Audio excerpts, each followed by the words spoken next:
ಕೆಲವೇ ಕ್ಷಣಗಳಲ್ಲಿ ದಾವಣಗೆರೆಯನ್ನ ಶ್ರೀಗಳು ತಲುಪಲಿದ್ದಾರೆ. ಮುರುಘಾ ಶ್ರೀ ಸ್ವಾಗತಕ್ಕೆ ಈಗ ಭಕ್ತರು ಕಾದಿದ್ದಾರೆ. ಕಾಯ್ತಾ ಇದ್ರು ಅವ್ರು ಯಾವಾಗ ಈ ವಿಚಾರದಲ್ಲಿ ಏನಾಗುತ್ತೆ ಅಂತ ಹೇಳಿ. ಶ್ರೀಗಳು ಖುಲಾಸೆ ಆಗ್ತಾ ಇದ್ದಂತೆ ಭಕ್ತರಲ್ಲಿ ಸಂಭ್ರಮ ಮನೆ ಮಾಡಿದೆ. ಚಿತ್ರದುರ್ಗದಿಂದ ದಾವಣಗೆರೆಯತ್ತ ಹೊರಟಿದ್ರು. ಇನ್ನು ಕೆಲವು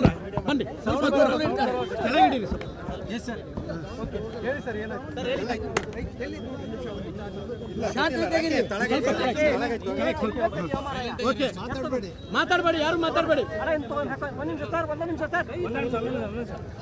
ಯಾರು ಮಾತಾಡಬೇಡಿ.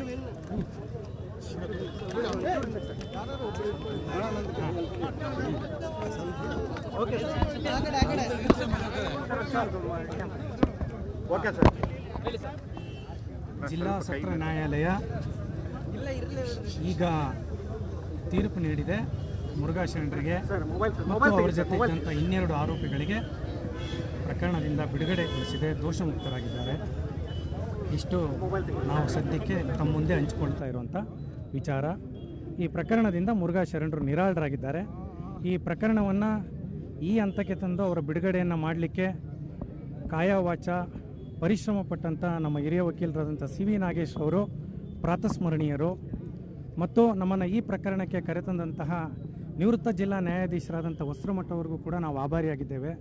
ಈ ಪ್ರಕರಣ ಆರಂಭವಾದಾಗಿಂದ ಕಡೆಯವರೆಗೂ ಕೂಡ ತಮ್ಮ ಮಠವನ್ನು ಕೈಬಿಟ್ಟು ಪ್ರತಿನಿತ್ಯ ಪ್ರಕರಣಕ್ಕೋಸ್ಕರ ವ್ಯವಸ್ಥೆಗಳನ್ನು ಮಾಡಿ ಓಡಾಡಿದಂಥ ಬಸವಪ್ರಭು ಸ್ವಾಮಿಗಳನ್ನು ನಾವು ನೆನಿತೇವೆ.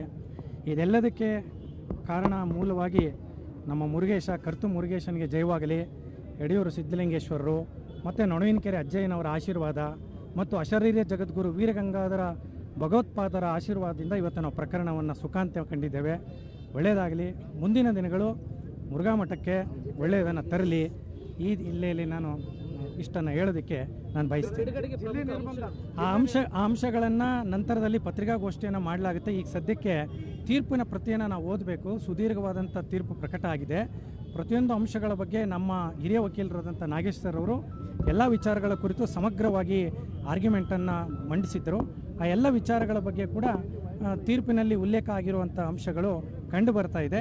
ಹಾಗಾಗಿ ಅದನ್ನು ನಂತರದ ದಿನಗಳಲ್ಲಿ ಅಥವಾ ಮರುದಿನ ಅದರ ಬಗ್ಗೆ ಒಂದು ಡೀಟೇಲ್ ಆಗಿರುವಂಥ ವಿಸ್ತೃತವಾದಂಥ ಪತ್ರಿಕಾಗೋಷ್ಠಿಯನ್ನು ಮಠದ ವತಿಯಿಂದ ಮಾಡಲಾಗುತ್ತೆ. ಧನ್ಯವಾದಗಳು. ಜಿಲ್ಲಾ ನಿರ್ಬಂಧ ಏನಿದೆಯಲ್ಲ ಅದು ಈಗ ಸರ್, ಅದು ಯಾವುದ್ರ ಬಗ್ಗೆನೂ ಈಗ ಸದ್ಯ ಕಮೆಂಟ್ ಮಾಡಲ್ಲ.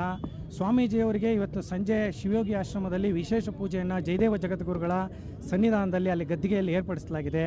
ಹಾಗೆ ಅಲ್ಲೇ ಇರುವಂತಹ ಅಥಣಿ ಶಿವಯೋಗಿಗಳ ಗದ್ದಿಗೆಯಲ್ಲೂ ಸೊ ದಾವಣಗೆರೆಗಂತೂ ಹೋಗಿದ್ದಾರೆ. ದಾವಣಗೆರೆಯಲ್ಲಂತೂ ಸಂಭ್ರಮ ಮನೆ ಮಾಡಿದೆ. ಆದರೆ ಇನ್ನೂ ಒಂದು ಪ್ರಕರಣ ಬಾಕಿ ಇದೆ. ಈ ಸಂಭ್ರಮದ ವಿಚಾರದಲ್ಲಿ ಯೋಚನೆಯನ್ನು ಮಾಡಬೇಕು. ಆ ಪ್ರಕರಣವೂ ಕೂಡ ಖುಲಾಸೆ ಆಗುವವರೆಗೂ ಕೂಡ ಸ್ವಲ್ಪ ಕಾಯಬೇಕಾಗತ್ತೆ. ಏನಾಗಿದೆ, ಅದರಲ್ಲಿ ಖುಲಾಸೆ ಆಗ್ತಾರಾ ಅಥವಾ ದೋಷಿ ಆಗ್ತಾರಾ? ಅಷ್ಟೊಂದು ಅರ್ಜೆನ್ಸಿಯಲ್ಲಿ ಸಂಭ್ರಮಾಚರಣೆಯನ್ನು ಮಾಡೋದು ಸೂಕ್ತವಲ್ಲ ಅಂತ ಕಾಣಿಸುತ್ತೆ. ಆ ನಿಟ್ಟಿನಲ್ಲಿ ಅವರ ಭಕ್ತರು ಏನು ಮಾಡ್ತಾರೋ ಗೊತ್ತಿಲ್ಲ. ಈಗ ಸದ್ಯಕ್ಕೆ ಅವರಿಗಂತೂ ಬಿಗ್ ರಿಲೀಫ್ ಅಂತೂ ಸಿಕ್ಕಿದೆ.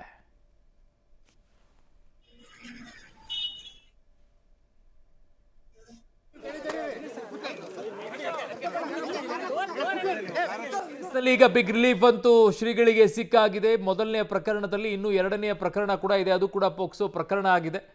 ಆ ಪ್ರಕರಣದಲ್ಲಿ ಏನಾಗುತ್ತೆ ಅನ್ನುವಂಥದ್ದನ್ನ ನೋಡಬೇಕಾಗಿದೆ.